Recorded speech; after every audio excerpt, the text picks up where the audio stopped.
सातारा जिल्हा परिषदेच्या अध्यक्ष आणि उपाध्यक्ष पदाच्या निवडीच्या वेळी महायुतीतील भाजप विरुद्ध राष्ट्रवादी आणि शिवसेना यांच्यातील संघर्ष पाहायला मिळाला आणि नाट्यमय घडामोडीही घडल्या।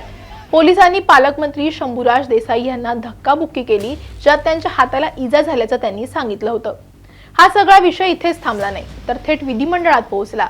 त्यानंतर सातारा पोलीस अधीक्षक तुषार दोशी यांचं उपसभापती नीलम गोरे यांनी निलंबन केलं आणि राम शिंदेंकडून या निलंबनावरील निर्णय राखून ठेवण्यात आला।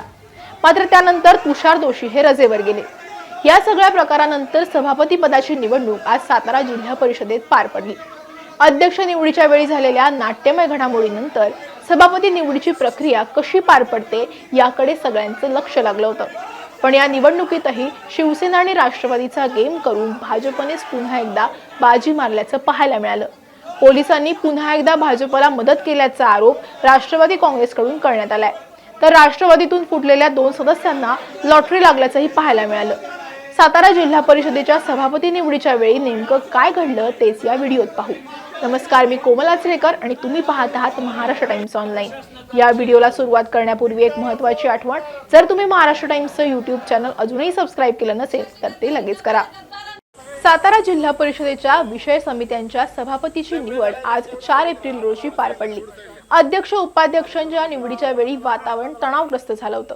त्यामुळे आजच्या सभापती निवडीसाठी प्रशासनाच्या वतीनं जिल्हा परिषदेच्या परिसरामध्ये जमावबंदीचे आदेश लागू करण्यात आले होते।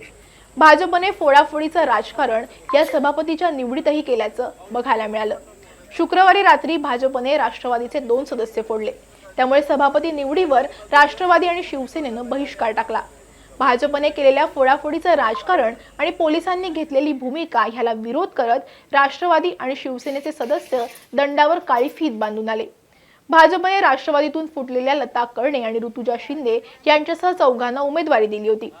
भाजपने राष्ट्रवादीतून फुटून आलेल्या लता कर्णे आणि ऋतुजा शिंदे यांना सभापती पदाची बक्षिशी दिली आहे। कर्णे आणि शिंदे यांच्यासह ऋषिकेश धायगुडे पाटील आणि तेजस्विनी कदम या भाजपच्या 4ही सभापतींची बिनविरोध निवड झाली।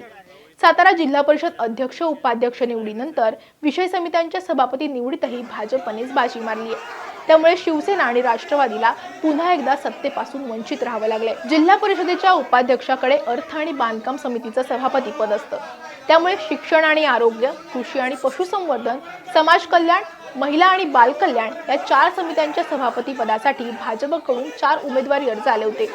छाननीअंती कोणताही आक्षेप नसल्यानं 4ही अर्ज वैध ठरवले, असं जिल्हाधिकारी संतोष पाटील यांनी जाहीर केलं।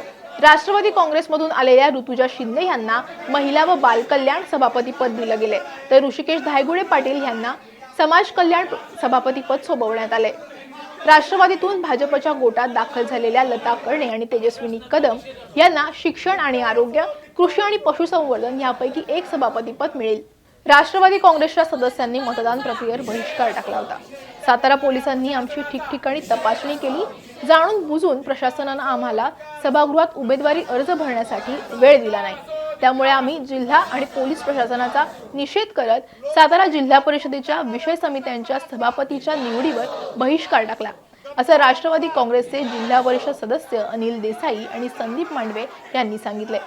आम्हाला सभागृहात वेळेवर पोहोचू दिलं नाही। आम्ही 12:10 सभागृहात पोहोचलो, पण आम्हाला जिल्हा प्रशासनानं उमेदवारी अर्ज भरायला वेळ दिला नाही, असा आरोपही राष्ट्रवादी काँग्रेसकडून करण्यात आलाय। जाणीवपूर्वक सुरक्षा तपासणीच्या नावाखाली अडवण्यात आलं।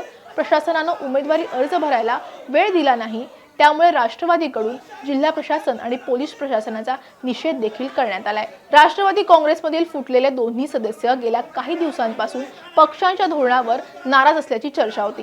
स्थानिक नेतृत्वावर असलेला अविश्वास हे पक्षांतराचं मुख्य कारण मानलं जात आहे।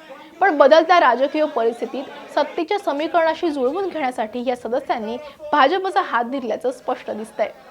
या अनपेक्षित घडामोडीमुळे राष्ट्रवादी काँग्रेसमध्ये आता मोठा पेच निर्माण झालाय।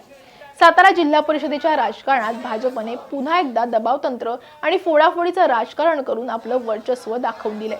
भाजपने संघटन आणि रणनीती यावर भर देत सत्ता मजबूत केली आहे, तर जिल्हा परिषदेच्या अध्यक्षपदाच्या निवडीच्या वेळी घडलेल्या प्रकारानंतरही विरोधकांमध्ये एकजूट अभावानेच दिसली आहे। सदस्यांनी पारंपरिक राजकीय निष्ठा ढासळत असल्याचं दाखवून दिलंय।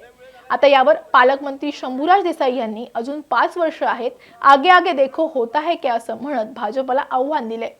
तर शंभूराज देसाई आरोप आमच्यावर करतात आणि धमकी देखील तेच देतात, हे सातत्यानं घडतंय. आताही ते म्हणतात की अजून 5 वर्ष आहेत, तर आम्हीही ते बघायला बसलोय असं जयकुमार गोरे यांनी म्हटलंय. त्यामुळे पुढे आता काय होणार हे पाहणं महत्त्वाचं असणार आहे. सातारा जिल्हा परिषदेतील राजकारणाविषयी तुम्हाला काय वाटतं ते कमेंटमध्ये नक्की सांगा. हा व्हिडिओ आवडला असेल तर लाईक आणि शेअर करायला विसरू नका. असेच व्हिडिओ पाहण्यासाठी आमचं YouTube चॅनल सबस्क्राईब करा आणि हा व्हिडिओ शेवटपर्यंत पाहिला त्यासाठी धन्यवाद.